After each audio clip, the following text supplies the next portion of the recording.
Oh, it's the Pete Sousa Show. We are coming to you live from the Alico building on a Tuesday afternoon, 1 o'clock. We have Allie Bar coming up, going to join us in studio. Allie, if you don't know, is the best reporter in America. And I say that news reporter. She is. And she works here locally in Central Texas. And so anytime we get a chance to corral her and chat, it's a good time. Also want to thank Slovakics. We will be out there next Wednesday. So about 8 days from now, we're going to party. It's going to be Christmas time. It's going to be December 18th. I mean, come on. And we're going to be out at Slovakics having a real good time. Tomorrow is December 11th. A Baylor basketball game, actually. 11 a.m. start against Norfolk State. So I'll be doing that one. I got to do some cramming, just filling in for John Morris on the radio. Then I got a hoops game in Lubbock on Monday. Big 12 game for ESPN. I'm doing with my man King McClure. And it's the best time of the year, if you ask me. The football-basketball crossover, when you get the flavor popped in with Christmas, is a blast. Even last night, I've been very open with my affection for Joe Buck and for Troy Aikman. And that game last night, on paper, was a total stinker. But you throw in the magic of Monday Night Football, the sizzle of the Dallas Cowboys, Joe Burrow, the storyline of a Bengals kicker dating a Cowboys cheerleader, like for real, like this is going on in real life. And so that was a thread into the storyline of the game, which I am so in for. Troy and Joe, it takes a stinker like that and takes it up a notch. I truly do believe in the magic of television, for lack of a better term. It's kind of antiquated to say it now, but the lack of or I believe in the magic of broadcast and the ability to tell stories within games and to make games like that are somewhat lukewarm into like hotly contested affairs. The Cowboys blew it, no surprise. Actually, surprised to me. I thought they were going to win, and there was a point in time where I was sure they were going to win, but they lost. For the recap and all the news on that, we want you to go, of course, to the Doomsday Podcast. Our boy Matt Mosley does a fantastic job of breaking all of it down with Ed Werder. The two of them were at the game last night, and it was a late finish. Mike Hamilton was up with them late. I was not. I was asleep. Before I went to bed, I was watching old school clips of Howard Cosell being drunk on Monday Night Football. Don't ask me how I got there, but that's where I ended up. And that whole sea of there's a sea of content out there. If you want to go for a Howard Cosell drunk on Monday Night Football, you get more than you bargained for, which can get you hung up on that internet for a while. Big story right now that's brewing, same as a couple days ago, and we talked about it a little bit yesterday. Bill Belichick, it seems like, is now really efforting to get the North Carolina football job, which again, this is another great example of I don't know. I mean, there's so much about a situation like that I don't know. I would feel foolish doing anything other than speculating, which is a lot of fun to do. That's why we do it here. My speculation starts with what. Like, why does Bill Belichick want this job? I don't understand. There was a report, Cam sent it to me, that came out earlier that said that Belichick sent a 400-page document to North Carolina, the University of North Carolina, on basically how he wants to run that football program. And as it was relayed to me, before Kirby Smart got his first Division I coaching job, when he was at Alabama, I think he interviewed for the South Carolina job, and he did the same thing.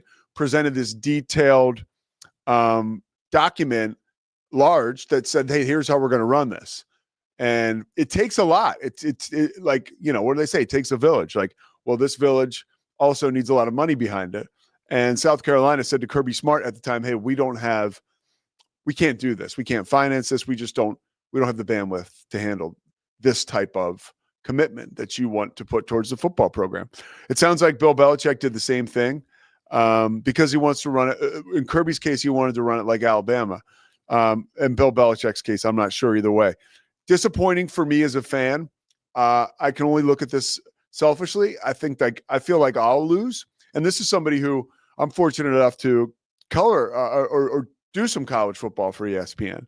I mean, couldn't ever imagine doing a game on the ACC network with Bill Belichick at some point down the line. Like, how cool would that be? For someone like me, it will be a magical situation, as we like to keep using the word magic here. But I don't like Bill Belichick coaching at the college level. I feel like it's a way to I'm not a huge legacy guy. Like, for instance, if Bill Belichick is going to coach, I'll take him any way I can get him. So if it's, well, I may go back on that because, okay, here, let's say these are the options, because it seems like they are right now, what the options. So hang in there with me. Bill Belichick coaching at North Carolina, okay? Bill Belichick coaching for the New York Giants. Bill Belichick remaining as an analyst on ESPN, and all the other ways that he's contributing now. I would take the Giants first, ESPN second, and North Carolina third. And the reason is because, again, I'm selfish, and I want Bill Belichick in my life as much as I possibly can get him.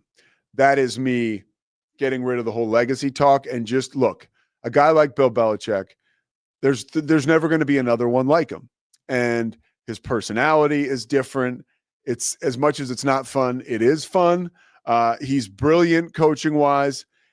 Forget about the fact that he has a 20-something-year-old girlfriend now, which is a whole nother addition to the party. There's a lot to be interested about with Bill Belichick. And plus, will he be able to resume his level of success if he becomes a coach? It will be so much more interesting on the NFL level in a city like New York, as opposed to, in my estimation and in my belief, by week 7 or 8 of the college football season, unless there's some amazing run for North Carolina, like, we won't be talking about Bill Belichick that much. And I want to talk about Bill Belichick. I do. I think the reason that I don't talk about some of these other potential openings in the NFL are because, you talk about Jacksonville, like, okay, maybe I'd probably take him at Jacksonville. I'd take him anywhere in the NFL before North Carolina. And I think there's certain places he won't go, like the Cowboys, because of all the stuff that we've talked about on this program before, with the assistance from people like Matt Mosley, who's been on the Cowboys beat forever, who puts it pretty simple, like, hey, Jerry is not going to want to concede all kinds of control to Bill Belichick, which it would appear is what Bill Belichick wants. And, who comes with Bill Belichick to North Carolina? That could get ugly in a sense where it's like, what is he going to have Michael Lombardi be like the director of football operations? And then, like, who's going to be, Matt Patricia goes with him? Cam and I were talking about that a little bit too. Remember, you can always watch the Cam show at 11 a.m. Central on YouTube here. Our boys in Chicago now. So a lot of meat on the Bill Belichick bone right now.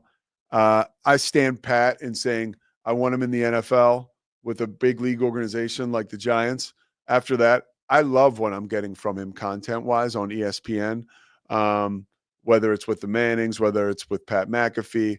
And if you dig deep enough, you can watch him on NFL Today, which is that is the Bill Belichick I want on the CW, right? The Bill Belichick on Inside the NFL, not NFL Today, I think I said. I fear that the CW version we'll get of Bill Belichick next year is North Carolina SMU at noon on a Saturday, which I'm like, I don't know.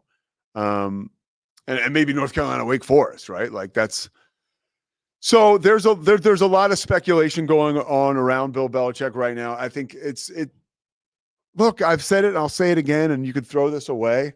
Somebody sent, I'll say who it was exactly. So, by the way, there's an epic video I'm going to share with you guys coming up here in a little bit, with Mark Gastineau and Brett Favre that will put you on your ass. Is that ready, Zach? Okay, it's ready. We're going to take a look at it in a minute here. It made me feel uncomfortable. And it's going to be out in that new documentary about the New York Sack Exchange on the 30 for 30. But Cam sent me this text, or maybe Cam didn't send it. Swingler, did you send this about Bill Belichick's girlfriend who she's following? Okay. Okay, here it is. Ross Martin tweets this. So they have this is crazy how they can do this. The most recent people that Jordan, whatever her last name is, not that I'm belittling her as a person. Jordan is her first name. It says Jordan _ Isabella. That's her Twitter handle. Though she's followed most recently UNC Chapel Hill, UNC football, and UNC football nutrition. So that's like the little weird windows that we get nowadays. And by the way, don't act like let's not blame that on social media.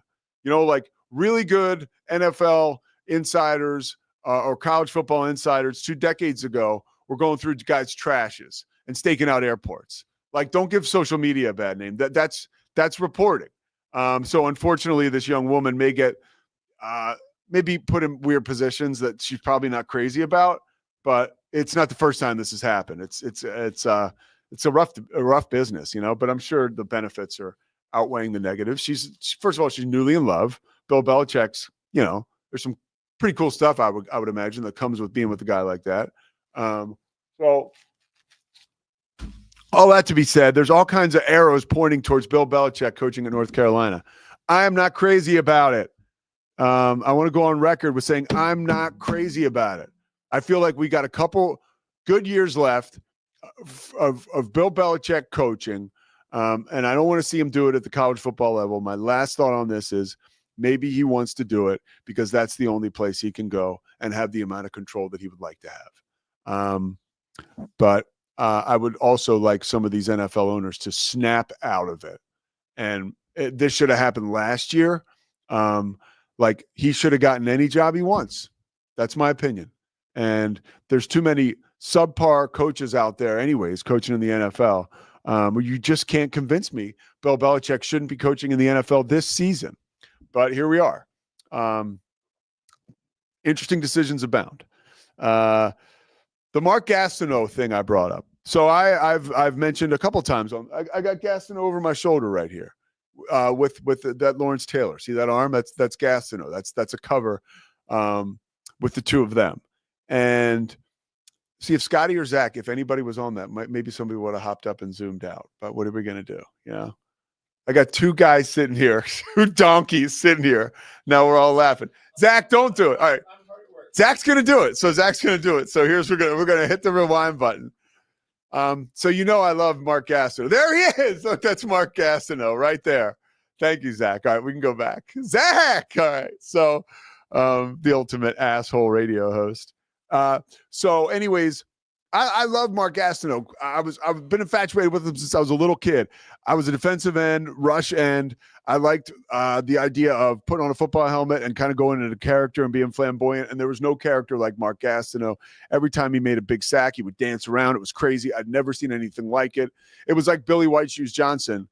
That kind of celebration packaged inside a defensive end. I'd never seen it before. And so I thought that was really cool. It made me think I could play my position and act like a jackass too. And Mark Gastineau married Brigitte Nielsen, was living high on the hog in New York City for many years. Unfortunately ran into problems with cocaine and life and all that stuff. But if you remember in 2001, Brett Favre was playing against the New York Giants, and Michael Strahan was 1 sack away from the all-time single-season sack record, which was held by Mark Gastineau. Okay, that's what Gastineau used to do. Sack the shit out of the quarterback. Like, you cannot take away that this was an exceptional football player. And there was nobody in football that did what he did better than him. Okay, to the point where his name was etched in the history books. So we go to that game at the Meadowlands. Favre's team's going to the playoffs. It's late in the game. And Brett Favre, if you remember, rolls to his right and basically flops at the feet of Michael Strahan, ultimately registering Strahan the sack he would need to break Gastineau's record for the single-season sack record. So let's flash forward. There's a documentary coming out maybe this week, the 13th, right? Yeah, that's Thursday or whatever. So a documentary coming out about the New York Sack Exchange, which I can't. I'm losing my mind. I can't wait for this thing. It'll only disappoint me at this point. So there was it looks like a trading show where Mark Gastineau runs into Brett Favre. This is never before seen footage, right? Up until today, where it was posted on Instagram, where I saw it. All right, Zach, let's roll. I thought we met a long time ago. At least I saw you. Right. How you doing? When you fell down for him. I'm going to get my sack back.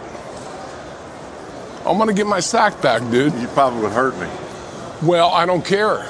You hurt me. You hurt me. You hear me? Yeah, I hear you. You really hurt me. You hurt me, Brett. We got to get back to this, Brett. I'm sorry.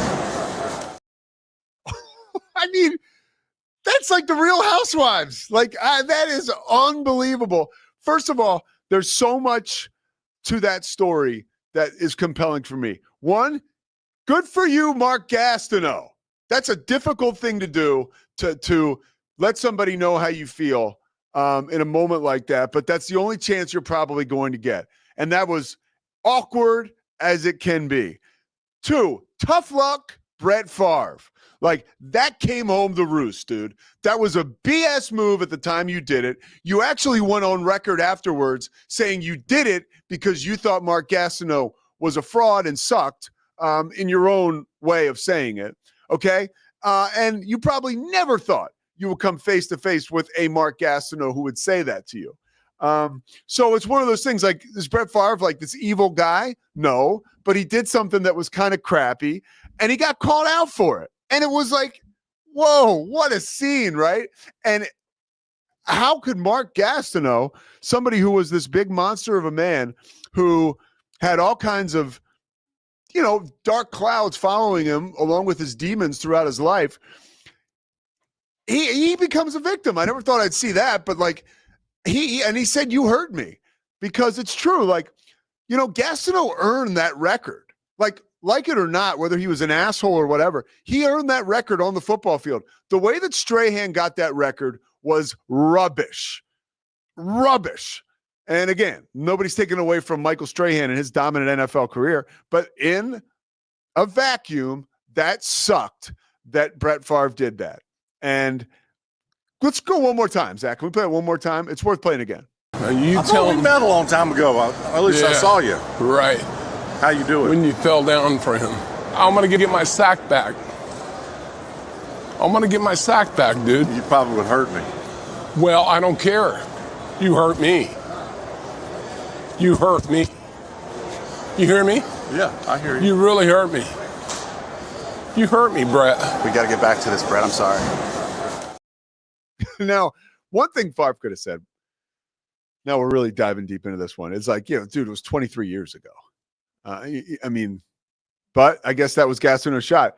I can guarantee you this. If that's me, if I'm in Brett Favre's shoes, you go down to whatever table you're signing whatever at, and you just take a minute and just stare off whew, that was crazy. It was wow. So that's my version of reality television, the best version I could ever see. I hate that Mark Gastineau is obviously carrying around pain with him. Because I think that you'd like to see in his life, or at least by now, he could have exercised that, and it comes to a point where he comes face to face with Brett Favre, and it doesn't seem like it was almost like a desperate plea by Mark Gastineau, but a plea nonetheless. And I just found that to be fascinating. And by the way, that clip just came out at really, I got it 2 minutes before 1 o'clock. I sent it to my brother Michael right away, because Mike and I always go back and forth on the Gastineau stuff, because he was just this crazy guy. Remember, Gastineau, I've talked about it at length here, put together an extremely suspect and shady boxing career, where he was involved by the darkest of dark figures, or involved around the darkest of dark figures, and there was all kinds of tomfoolery and stuff that was not above board going on with that situation, which Gastineau says, that didn't happen, but whatever. Man, sports never fails to deliver. Neither does Allie Kadlabar. We're going to come back with her. If we don't have, is Allie ready? Allie's ready? Allie's here. We're going to come back with Allie Cadlebar. We're going to talk a little bit about the news business, what's happening with her. And yeah, Allie Cadlebar coming up next. It's the Pete Sousa Show. Sports, Pete. Nobody tells our stories better than our clients. The difference is stark. I was rear-ended at a stop. I thought I was fine, and then once I got home, I realized it's a lot worse than I thought. I ended up having a ruptured disc. You say you're not hurting, and then an hour later, you're saying you're in all this pain. I just felt like most people would think that I was lying. And that's when I decided to call Daniel Stark. I owe a lot to Daniel Stark. They really got me what I deserved. The difference is stark.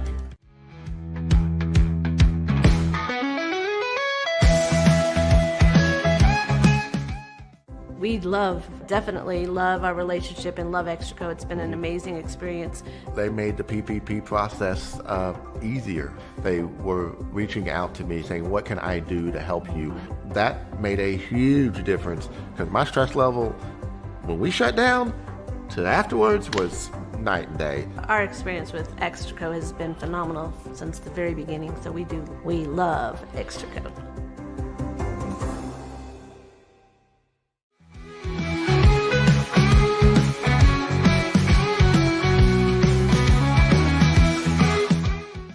All is right with the basketball world. God's gift to the game of basketball, the Boston Celtics are back in the NBA Finals, baby.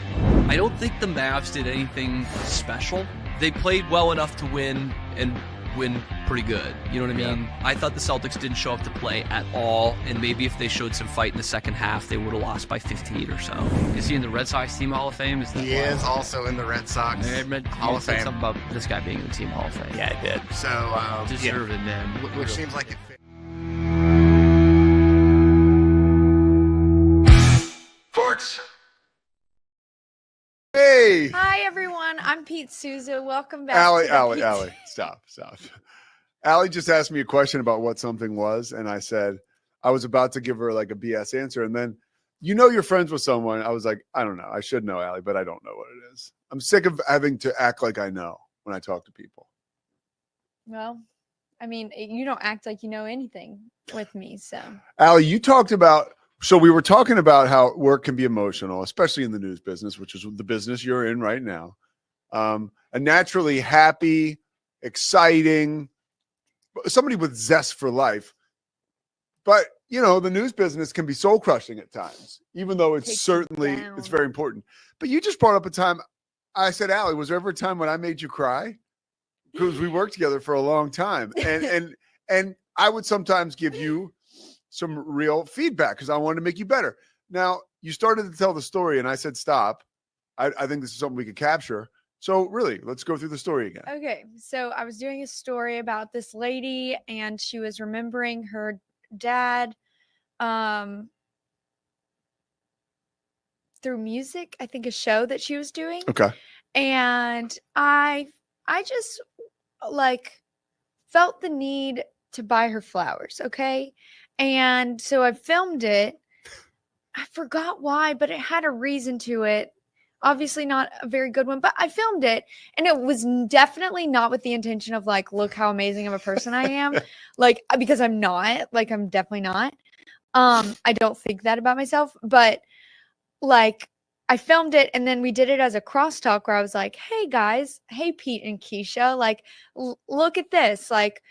She was really sad. I gave her flowers and now she's happy. That kind of thing. And then after the show, Pete was like, hey, Allie, But I didn't do it in front of a lot of people. No, it was just us two. Yeah. You're like, hey, Allie, don't do that. Don't do that. You don't want to look like that. On camera, just do it by yourself. And So I was like, do that. That's cool. But don't make it a part of the story. Right. And I felt really sad because I wasn't trying to come across that way.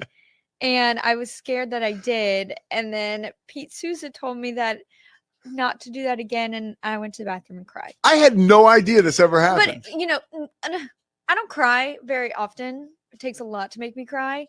So it was just a tear. I shed one tear. I really did make you cry, though. But it was just I'm sorry. It was 2 years ago. I'm sorry. I'm stronger now. But now I'm trying to get myself out of it. Was that valuable feedback? Yes. It was. There you go. I mean, because I've gotten burnt before too. that. You know what? This is a great No, topic. but I miss that because like you need somebody to tell you, hey, like because you used to tell me all the time, like, hey, don't do that. Hey, do this. Hey, you need to wear this. Like, you know, You need to wear this. Take it easy, Okay, like wait, I'm but, Roger like- Ailes.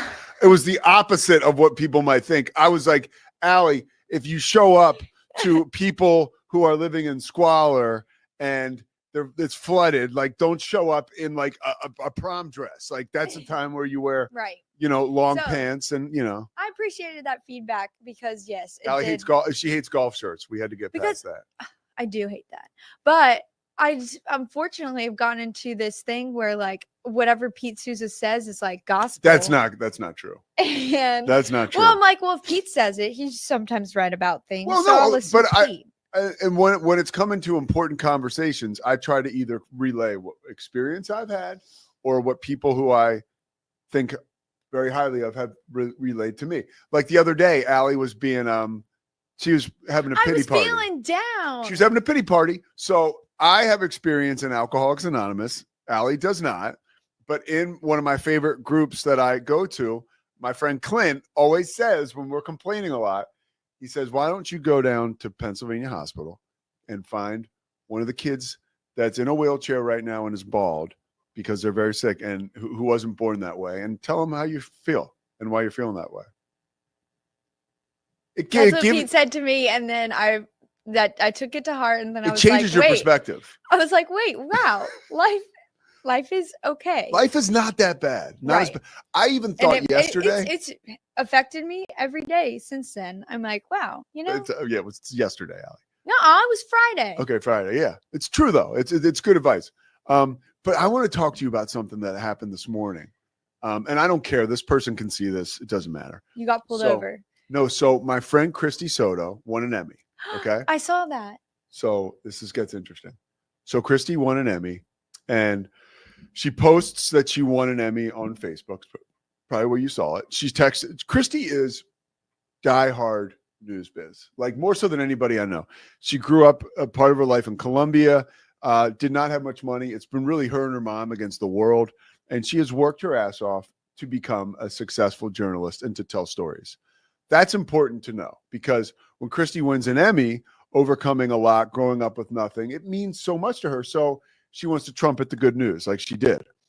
And like the post that she put up, like it was like very, like I'm so happy. It was like a picture of her getting the news that she got it. She was kind of like crying. So it was like really like sort of dramatic, but anyways. And when I saw it, I was like, oh, that's interesting. Like, if somebody doesn't know Christy, they might take this the wrong way, right? Well, somebody doesn't know Christy. Did you say something to her? No. Okay. No, it was not a time to say anything. She won an Emmy. Yeah. Like whatever. And you don't think I've posted a ton of stupid shit over the course of my life? It's not my business. Another, we're going to go back to Clint, my buddy. Does it need to be said? Does it need to be said right now? Does it need to be said by me? Those are good things to run through your brain before you tell someone something, you know? Does it need to be said? Does it need to be said right now? And does it need to be said by me? Allie, right? I'm usually my lips are usually pretty sealed. Yeah. I think before I speak. So You're pretty good. You're pretty good. I'm not. So that's wait, important. where's this story going? Wait. So this morning, that asshole from FTV Live, wrote a story about Christy and put it up there. And he said, here's a thought. That was the heading. And then he basically talked about how she had posted about winning an Emmy and how she made it all about herself. And maybe next time you could link like the story to it or like the foundation that you helped with your story. And then he said, look at Allie's face. Like that's true. And then he was like, the hundreds or the thousands of other journalists who win Emmys, like maybe like basically like you don't mean shit. Like, and that's guy's so sad. It sucks because why do people have to tear other people down? Especially, I don't And- want them to come for me, but that guy, his name is Scott something. He, like 20 years ago, more than that maybe, he broke a big story about Jay Leno wanting to go back to the Tonight Show when Conan O'Brien was here. And the guy has had it like a successful gossip website. Have you ever been on there? Oh, FTV Live. Yeah. Maybe once. Yeah, I've been on once. Yeah. Oh wait, like to look at it or been on it? No, I mean like I was on it. Oh my gosh, no, I don't think I have. What Yeah. if I have? Should I go look? No, don't look. But so Hopefully I'm not that. And so that is like the gossip rag for like news directors and stuff. Everybody reads that. Like Christy woke up this morning with a text from her agent, like, "Hey, I saw this." Like that was, and shared with her the article. That's So the only thing I told sad. Christy this morning, because we talked, I was like, "Look, in all situations like this, like there's a sliver that we can take from it and learn." That's all I'm saying. Like when the guy dinged me, that's what I did. I was like, man, I guess I got to look at myself. Like there's always a little, it's hard to see it at the time, you know? Yeah. But there's always a shred. But that guy stinks. It's just like, why? Yeah. Why, right? Why? That's it. that makes me sick. Like it makes me want to like just live in a hole. Well, don't live in a hole, Allie, because you've been doing some great But work. you lately. told me that like, you know, if somebody's talking about you, then that's a good thing because it means like you've made it. Yeah, Like, well, you're that's what I like- said to Chrissy this morning. I was like, really, like, you won an Emmy. Like, this, like, don't even, you know, and you don't respond to the guy. You don't, like, there's this one girl, Liv, I forget her last name, but she's, we're friends on Instagram. My agent knows her, the guy who I work with. And this guy used to always crush her when she was in Fresno, like as a reporter or like, yeah, and now she's in New York, like doing the weather there. Like, so this guy's got no, like, who cares is what I was telling Christy. That's just You know? sad. It's sad that people look at it too, because if people don't look at it, Bob then looks they'll- at it. Bob Walters reads it every morning. Oh yeah, our Allie's current boss and our old news director, my old news director. Oh, I guarantee, like he read that thing about Christy this morning. But the thing about Bob is he's so cool, like he just reads it. Like Bob, if Bob sees that, he's like, "Oh, that's disappointing." Like he's like, Does he let you know? Like, what if I've been on it? no, he would let you know if there was, because he wants you to know that it's out there, you know. And ultimately, it can, like, there was one story that we did. You were here. Rissa Shaw did a story about the Hocus Pocus lady. Yes. Hocus Pocus came out. Oh my and we gosh, did an a story. SNL skit. Yeah, it was turned into an made SNL about skit. A KWTX story. What did the woman say? I can't remember. She was just like, I don't let my children watch Hocus Pocus 3 or whatever remake because it like entices the devil to come into your home. Something like that. Yes. I don't know if that was it. Yes, and it was a story that got like all this stuff on Facebook and it went crazy. And then everybody was coming down on the news director, Bob, and it was a whole deal. But yeah, the news business can suck. I mean, think about that. You work your ass off all day. You work hard. You're out there kicking ass, taking names, and then you feel good about yourself. And then this guy comes and knocks you off. Yeah, like the one time you feel good about yourself actually. And Yeah. then there's always like that. I don't know. I always feel that what is it? The thing where Karma? no, it's on the tip of my tongue, where like you feel like you don't deserve it. Like you feel Yeah, well, it's imposter syndrome. yes, that Yeah. there's always that. And so like, you know, you post about it, you feel good about it, and then somebody comes after you. No, I was talking to my sister about this yesterday. Gabby, I was like, newly married, recently married. well, some people saw me in the store. I was on the phone with her and they were like, "Hey, Allie, like we love you," like that kind of stuff, which I so appreciate. But I was like, Gabby, like I'm always just waiting for someone to say, "Hey, I watch you every morning. I hate you," and like you suck, and like it would, you know, it would be like, "Yeah, I know. Thank you." Like, you know, like I'm just ready. Like I'm always That ready. will be the one person you No. listen to. No, I just am always ready for someone to come for me, and I'm ready to be like, yeah, you're right.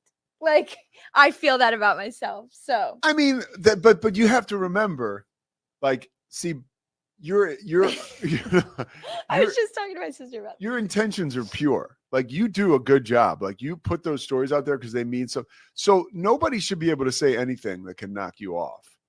Really? I hope not. That's the idea, at least, because I'm the same come for way. Like me. I'm constantly like, after a game or something, I'll see like who's tweeting about me and if people are talking bad. You're supposed to not look at the comments. Yeah, I do. I was listening to Howard Stern the other day. He was like, I'm trying to figure out why in the world we allow our social media posts to have comments. He's like, because nobody likes me. Like, and he said that. And he's like, he said, you know what he said? He's like, I liked it a lot more before the comments on social media when I thought that everybody loved me. And he's like, now everybody hates me. No, like I just remember I learned that lesson after I went to a terrible shooting and they sent me out there. It was like probably my second breaking news story. It was my second month on the job. Facebook Live. And I had no idea how to do it. And I was also like, just was so nervous. I had just seen like dead bodies, you guys. Like it was terrible. That's not funny. And I was just like, yeah, so I'm here and I like there, and it's like literally I look like I'm about to cry, and people's comments were like, somebody come get this poor girl, like, is she crying, who did this to her, like, please send someone else out there. And I was like, yeah, please do, please. Like and I remember I saw that, I felt so bad. I was just like, never again, like this is awful. And but we're here now. We're fine. We're here now. We are fine. It's funny though. That's like, and that's how you learn. But like, what an awful way to learn something. No, like I was like, oh my gosh, no, I was about to cry. Yeah, you're right. I mean, I made my bones doing in local news with dyslexia, unable to read the teleprompter, and people were like, take him off the air. He's horrible. He can't read. I remember we had a news anchor that left, and so he left. And under the congratulations post for this guy leaving, it was like, oh, great. So now the only other news anchor we have can't read.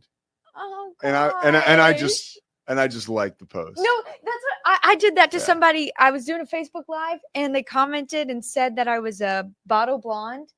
And yeah, no, I mean, like, I don't do it. I don't dye my hair from the bottle, but I get it done. But I was like, okay, thanks. And I laughed at it. I was like, yes, king. Which, by the way, that freaks people out. I know. It's very like, rare. I see you. See you. Come for me. I had one situation, the one on ESPN where the foster care debacle, and that was a moment I was like, what are you laughing at? It was awful. What you said or what happened? No, what happened. And none of it was awful. I got through it. Because I know you and I'm like, you know. No, and it was when people finally got to the bottom of the story, like they understood, like, oh, this guy like loves foster kids. He's done like 100 stories on them, trying to get them home, like families. That's what he was talking about here. But at the end of the day, like I learned a lesson. Like maybe I was too anxious to get that story in there. Like if it's not it's got to be organic, is the popular word today, like not forced. And that was my part in that. I was like, I crowbarred that in there. And somewhere there's my ego connected to that. Like it could have just been left unsaid. Yeah. But when I was getting hammered for that, I mean, I was getting killed by people everywhere, like tens of thousands of people. Sad. I didn't know how to bring it up. I was like, no, you did. So you didn't. I just didn't. Yeah. Was that better or worse? And then Alex came in, the reporter, and I said, hey, what's up, Alex? Oh, no. And he turns to me. The best joke ever. He goes, no, it was not just, hey, what's up, Alex? It was like something about. I said something nice to him. No, maybe something nice. He said, don't talk to me. You're canceled. I was like, oh my God. Yeah. How do you come back from being canceled? You keep your head down. You own your side of it. I was not going to put out an apology, but I got the impression that ESPN was like, look, we have your, by the way, ESPN was amazing. And just like Bob Walters would be like, your bosses and people stand behind you more so than you think. When the shit hits the fan, I was so impressed. Like they were like, we have your back. We know you had the best of intentions. Like, you know, just settle down. We like the way you've handled it. Like, that's it. But I got the idea that they wanted me to do an apology. So I did. And then it was chill. And then somebody that worked at ESPN and PR retweeted the apology. And then it got a whole nother life. And then I ended up like on the New York Post and all that stuff. It was, it was rough. That's terrifying. But you see, you inspired, like, you know, like, I'm like, well, if Pete went through that. Yeah, you can laugh about it. It's not that big. Well, you know, gives you hope. Yeah. All right. So we've used up almost all your time. I know. So any stories you've done recently that have been extremely fulfilling for you that people can go see on the KWTX News 10 website, where Allie Kadlabar kicks ass every morning? I really felt really joyful doing a story about this group of Waco ISD middle schoolers. They use 3D printing to make assistive devices for students. So that means like students with special needs that maybe can't like hold utensils. There's a device for them to be able to eat with utensils. And then dang, and you did a story on that? Yeah, it's really cute. Well, not cute. I mean, it is cute, but like I really felt happy to do that story because not only were those kids excited about sharing what they're doing, it is also like showing like, hey, they're using these 3D printing, they're learning engineering skills to do good. Yeah. And that was really sweet. I also liked the Christmas light story I did about the Schmidt house in McGregor. If you're local, go check it out.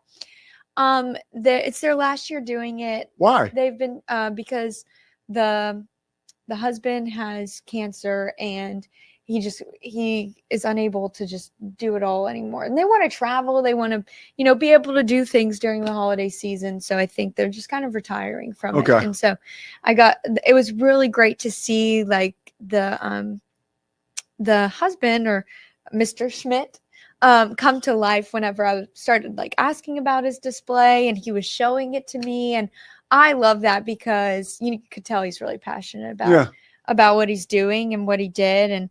But it also comes with that bittersweet feeling of like, we won't be doing this again. So that was kind of sad, but it was meaningful and it was fun to go play in their yard that morning.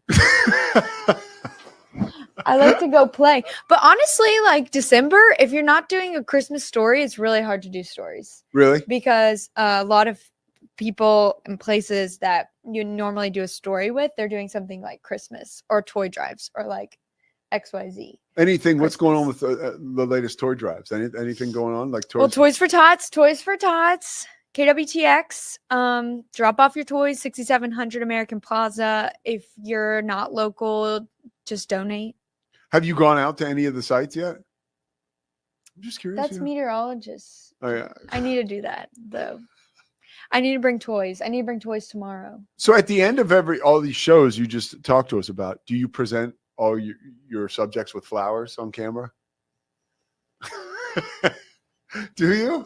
Yeah, I come to each interview I do with flowers. So please, somebody contact me. I need story ideas. You know what was funny? That you used to, people don't understand, like, because I'm like the older person, like the big brother in this whole thing, like you would bully me more than, that is so true, Allie. I know.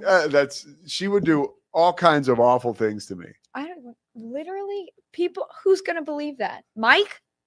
Mike, do you believe that? I do not. Mike's still waiting for, you know what we'll have to do?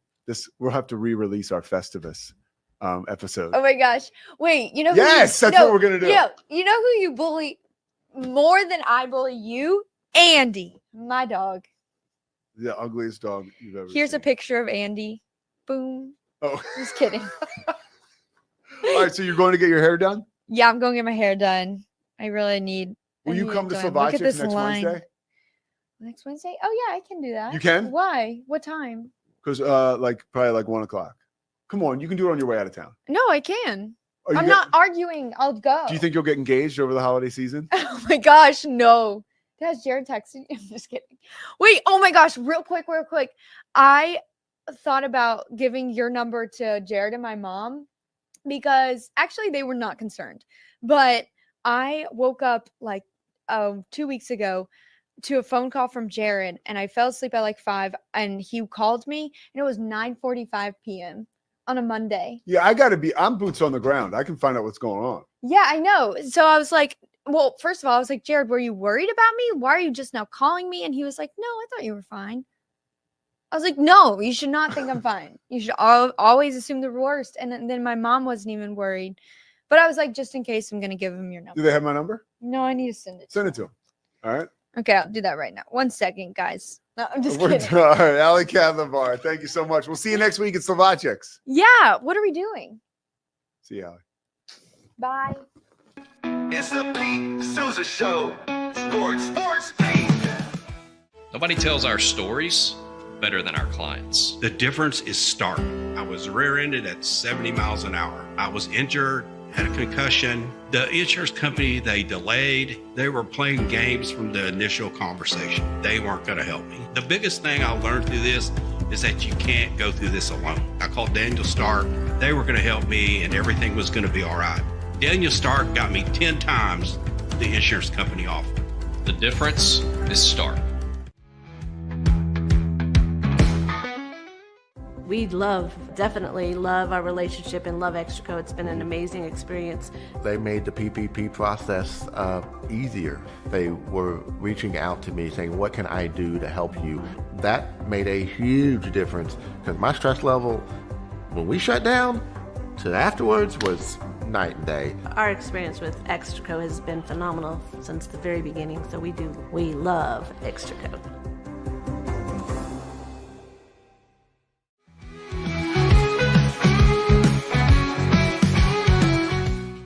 You are here with your shoot first point guard, Corey Dickman. Also, if you're not creating new fans in a small market, then you're not creating that base of people to go to games and pay for merchandise and pay for stuff and concessions at the Moda Center and yada yada. Yeah, let's talk draft. That's the only thing we have to look forward to. The only thing we have to look forward to.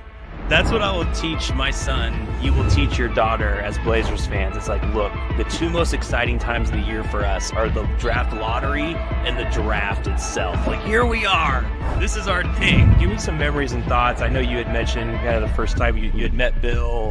What were some of those first memories that came back when you heard the news? Sports. All right, back here. Pete Sousa Show. Apologize for that. Some an update to hit you with, kind of fresh off the news wire here for Cowboys fans. This is bad news. Even me as an Eagles fan, this sucks because I love seeing this guy play. Demarion Overshone apparently, or not apparently, did tear his ACL, MCL, and PCL in his right knee against the Bengals last night. He'll have surgery later this week. This is according to Todd Archer and ESPN. And that sucks. This is a guy who missed his entire rookie season because of a knee injury. And God, that's a bummer because you hate to see two injuries like this come so early in someone's career. I mean, what a haymaker for Overshone. So I that's a total bummer. He's the Cowboys' second leading tackler and has become just the third Cowboy since 1982 to record at least 5 sacks, an interception, a fumble recovery, and a forced fumble in the same season. DeMarcus Ware and Greg Ellis, the only other two to do that. Ellis in 99, DeMarcus Ware in 2006. See if I can glean anything else off of this. Not really. So that sucks. Hoping the best for him. You're right. I mean, the Cowboys lose, but that's way worse because a second injury of that magnitude, you hate to see it affect a player's longevity in the NFL, especially someone with gifts like he has. And so that sucks. I told you guys earlier this year, I'm not like an NFL scout. I do some football analysis and certain things, but I don't pretend to be, the next Gil Brandt. But going to the Cowboys game against the Eagles earlier this year, I was like, there's one dude I want to watch, like on the field when the play's away. I just want to watch this guy all game, and it was Overshone. And it was, boy, did I have the right idea because he is amazing to watch. And even last night, I had the game on, but was kind of just listening to it. And every time I heard something go off, it was like, or I heard his name all the time. So that's a bummer. Number one prospect in high school basketball and projected to be the number one pick of the 2026 NBA draft. I cannot say AJ's last name, so I'm not even going to try. Our All right, I'll try. AJ Dybansta. And I got to know it by tomorrow morning because we're going to be talking about it on Inside the 12, the Big 12 show. But so he has committed to BYU. Wow. So I've heard rumors around this in the neighborhood as far as payment is concerned. I've heard $4 million all the way up to $6 million from people like in the college basketball world who are sourced up and know. So NIL groups and collectives gathering together $6 million for this young man. Yeah, it is the early signing period. He didn't want to make his decision public until this morning. He announced it on First Take, which is like First Takes, man, they got it going on. Yeah, so he's excited to play for BYU. BYU is a sleeping giant, and here's why. Because it's the same reason there is so much money there out in BYU. It is not just a school, not just a city.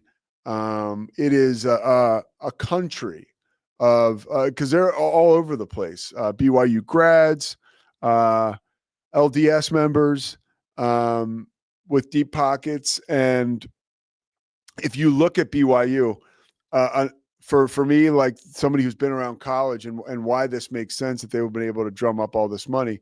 If you go to BYU, right, like all of these, not all of them, but a new movement now in college broadcasting, which has been the brainchild of ESPN, which is a great idea, is building out control rooms in all of these schools. And by building a control room inside the school's athletic department or arena or football stadium, you're now able to produce a live event, a sporting event, any sporting event held on campus pretty much, or I guess outside of campus, whatever. But the idea would be to have that control room, right? Broadcasting or producing a broadcast of a live event taking place on the campus. And BYU has their own, I mean, and they're not the only school, but they have like a network. But this network is like unbelievable. And sometimes like you'll see it, you'll see BYU TV like, and nowadays with all these networks, it's, frequently you will see like offset channels that you're like, oh, wow, how did this end up on my TV right now or on the guide? But BYU TV is very real and it's a juggernaut.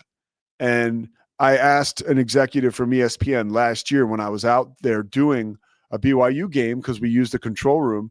And they're like, yeah, a lot of these Baylor, by the way, do not get it twisted for Waco people. Baylor has the second nicest control room in the country, as I've been told by folks at ESPN. It's brand new. It's in McLean Stadium, and it will blow your mind if you ever go in there. Now, remember, all these games, they used to be, not anymore because of this change. There were usually TV trucks that would pull up on campus or outside a stadium. That costs a lot of money. Like a lot of money. And I think somewhere in the neighborhood of $33,000 for each truck, I think, just to get them on site.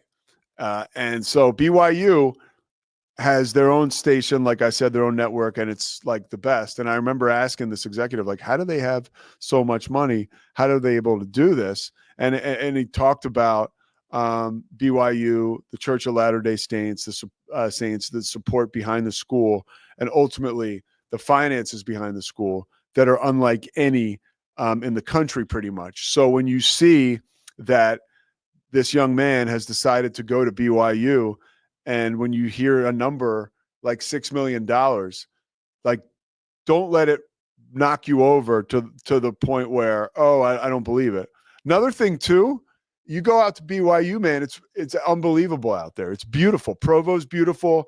Everybody's cool. Everybody's nice. And in my experience, like it's a nice place to go to college. Now, this young man, AJ, whose name I promise I will learn, that there is a connection there to Utah. He went to prep school at Utah Prep over the summer. So he knows that area. He was born in Massachusetts. And And we see it now. He went from prep school to prep school. Was at Prolific Prep in California, and then he moved to Utah Prep in Utah. And be really interesting to see how this stuff shakes out. I hate to use this like awful comparison, but like an early commit is like when somebody rings the cancer bell, like that I'm free of cancer. Like I don't buy either of them, and maybe it's like the pessimist in me. Like, okay, well, let's see what happens when he signs on the dotted line. Like a lot can change. The same reason, and it's because of personal stuff, because my own stuff with my family and my brother. But like, oh, I'm cancer free. It's like, yeah, it's not always the case. Actually, just recently, the thing to end on a somber note, I saw just a little while ago Ryan Sandberg, another one of my favorite players growing up, playing second base for the Cubs. His prostate cancer is back after he rung the bell in August and was cancer free. And it's back and it's spread to organs all over his body.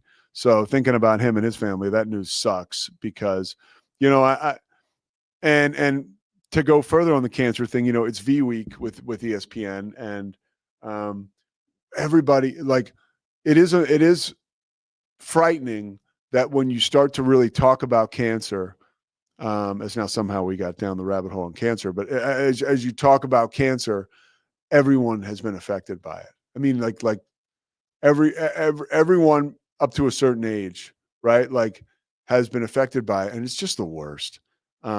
So how about that? Donate.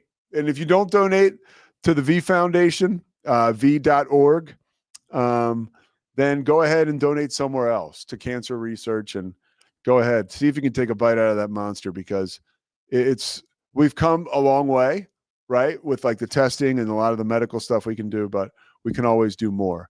So donating to the V Foundation is a great way to start. As much as it sucks and as much as it's a bummer to talk about it, I think it's important that the conversation is being had so people can do what they need to do, right? And do what you have the opportunity to do, which is help.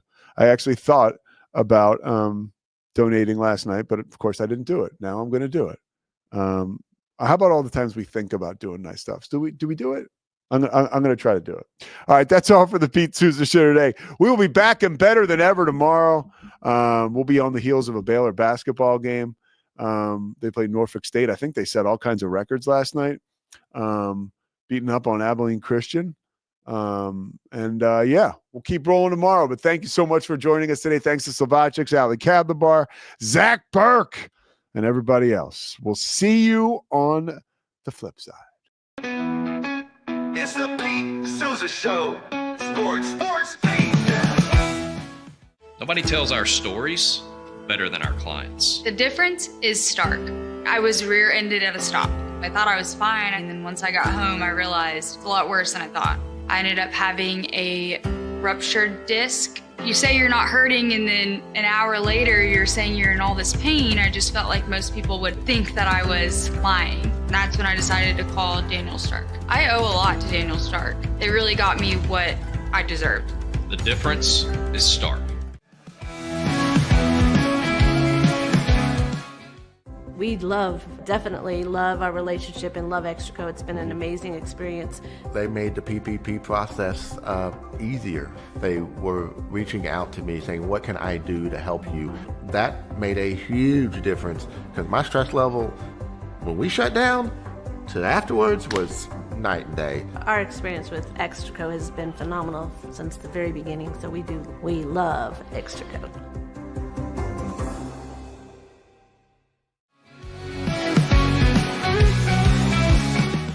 I mean, yeah, a new coach comes in, they're going to turn the roster. I think that's just we've got all these transfer portal stats and what Dion did and what Fritz has done. I mean, that's the deal, man. That's the game that's being played nowadays. Maybe a little bit unknown at quarterback. I mean, unknown to the rest of the world, but he dove into the portal and got a guy who is super, super athletic. South Dakota State's really good. Give us a little bit of breakdown about what they can do and what Oklahoma State needs to be worried about. Look at that form right there. I need to say nothing else about this because I found one. It is Matt Mosley and it's the Obstructed View podcast, Rogue Media Network. I think they're learning that there's really no wonderful view of me. See, I feel like they think this feed's going to be really wonderful. There must have been no BS, like 20 scouts, 15 to 20 NBA scouts there to see him, and he was top 5. When your old number wasn't working, I went through various channels to track you down. So unfortunately, you can never get away from me. But I'm happy. Man. I'm happy to have you today. Nah, thanks for having me. And you know we always family, no matter where I'm at. All is right with the basketball world. God's gift to the game of basketball, the Boston Celtics are back in the NBA Finals, baby. I don't think the Mavs did anything special. They played well enough to win and win pretty good. You know what I mean? Yeah. I thought the Celtics didn't show up to play at all, and maybe if they showed some fight in the second half, they would have lost by 15 or so. Is he in the Red Sox Team Hall of Fame? He is also in the Red Sox Hall of Fame. Something about this guy being in the Team Hall of Fame. Yeah, I did. So, deserved, man. Which seems like it fits. Welcome to a special edition of the Doomsday Podcast. Look at this. We got one of the great golfers in the world, certainly one of the great pass rushers in NFL history. But he also had a vision for you. And so it was like you had the best of both worlds, right? You had somebody on you early, and then you had somebody who was maybe more relaxed. What were a couple of your biggest takeaways? The person you referred to that I spoke with, I've spoken to some personnel people and general managers of the league to get some, independent, objective assessments of the players the Cowboys picked, and we'll go through that. Has the general manager changed at all in the draft for you? Nope, it's been the same since I was here the last time.